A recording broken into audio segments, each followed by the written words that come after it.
Hello, it's Randi Rhodes. Here's a clip from our show, and go to randyrhodes.com for the whole thing and a podcast. Buy a stinking podcast. Mary had a little lamb. The fall. We believe that all men are created equal. To the magnificent mosaic that is America. From radio beacon to radio beacon. I have a dream today. Change has come to America. Believe me. Knock, knock. Who's there? It's a figment of your imagination. Randi Rhodes Show. Turn up your mind. Donald Trump is a corporate socialist. Donald Trump's family has received $885 million of subsidies and tax breaks for his real estate empire. And that's one of many examples of where we had the banks being bailed out, where we have essentially, as Dr. Martin Luther King said, to paraphrase, there's socialism for the rich and there's radical free market or rugged free market capitalism for everybody else. And that's a hypocrisy that I think this speech will highlight. And I think if there is a tactic behind here, and I wouldn't call it tactical, but if there is a reason for giving this speech right now, it is to say that as voters choose a Democratic nominee, one of the distinctions that Senator Sanders offers is, I am a candidate who is proudly pushing the agenda of Franklin Roosevelt. There is no middle ground compromise with the Trump administration. That the corporatism, and some might call it the centrism of the past, will not meet the existential challenges that we face right now. Challenges of vast inequality, poverty, the healthcare crisis, the climate change crisis. You know, listen, that's just a fact. And that's why people are, willing to vote for some lunatic orange, faded looking, corpulent guy with bleached blonde hair, a love of bronzer that's not even normal, and looks like some bloated rock star from the 1970s. You know what I mean? They voted for him because they wanted big, radical, structural change. And the radical structural change that he is bringing is destroying democracy itself. Everything that people will accuse Elizabeth Warren, Bernie Sanders, any progressive of doing. That is not what FDR did. That is not what the New Deal was about. It wasn't about destroying America. It was about building America. And America is never built from the top down. It's always built from the bottom up. Ask anybody that works with their hands for a living. Ask anybody. It's just ridiculous. We have a system that is totally socialist, but it's backwards. It gives all the money to the top from the Treasury. We pay, and then the Treasury gives and gives and gives. And they don't give to you, and they don't guarantee your pensions, and they do nothing for you. And people are livid. They are frustrated. You just keep paying and paying and paying corporate America constantly through your tax dollars, and then through your healthcare premiums, and then through your prescription co-pays. You're just supporting some of the most profitable billionaire CEOs this world has ever belched out. Do billionaires just suddenly happen? They don't suddenly happen. You know why billionaires happen? They happen because they're standing on your neck. They're standing on your back. They're giving you something when you're super vulnerable and charging you a fortune for it. Are billionaires merely people who happen to have drifted up from you and me up into the stratosphere? Or are they actually up there because they are standing on our collective backs, pinning us down through what they lobby for, through the taxes they fail to pay, through the ways in which they organize monopolies to essentially turn the fruits of the future into their personal prerogative?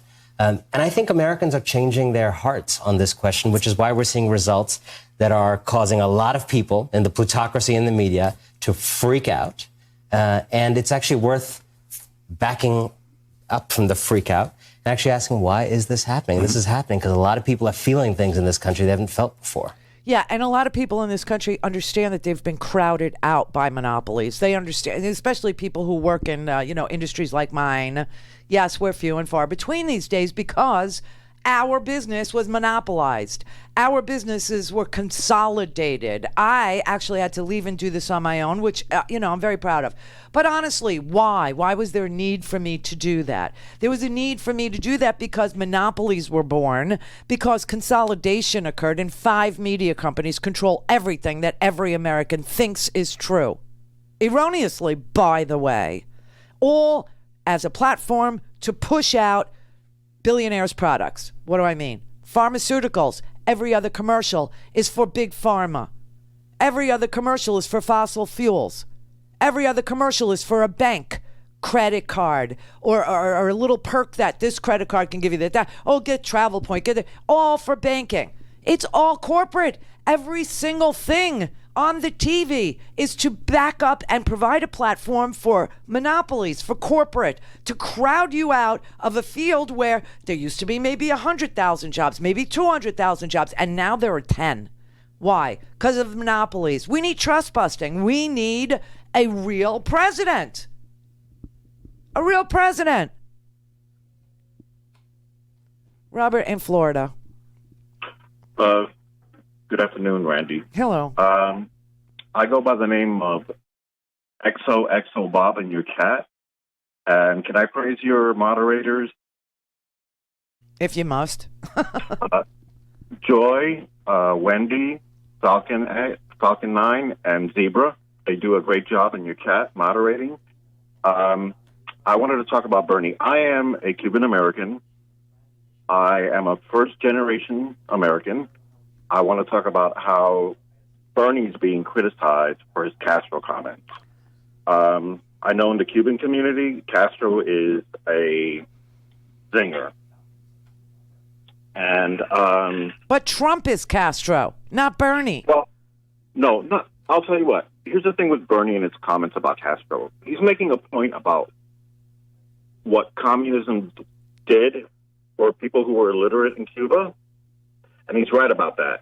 I have a sister that lives in Cuba that I've never met. I have nieces and nephews, cousins, okay? My niece, 2 of my nieces, one is a doctor serving in Venezuela, and the other one's a teacher. He's just pointing out what happened in Cuba. Look, it's like, as an American Jew, okay, I can seriously say, without wincing, that the Autobahn was a really good idea that was, executed by a madman, a genocidal maniac. Well, here's the thing. You know what's funny about that? But who is more like that? But who is limiting free speech? Who is actively working to purge the government of just to have yes men and loyalists around? Bernie or Donald Trump? Who's literally a threat to freedom as we know it? Who is? It's not Bernie. And the funny thing about the Autobahn is Ike came back and implemented our interstate highway system. Right. He took a communist idea and brought it to the U.S. Oh no, that wasn't communism. That was fascism. That was Nazism. The Autobahn basically is our interstate system. Yeah, I know. We've said that. But what I'm saying is a different thing. Who is encroaching on free speech? Who is using government intrusion to prevent the publication of a book? Okay? Who is purging the government of people who speak truth to power? Ain't Bernie.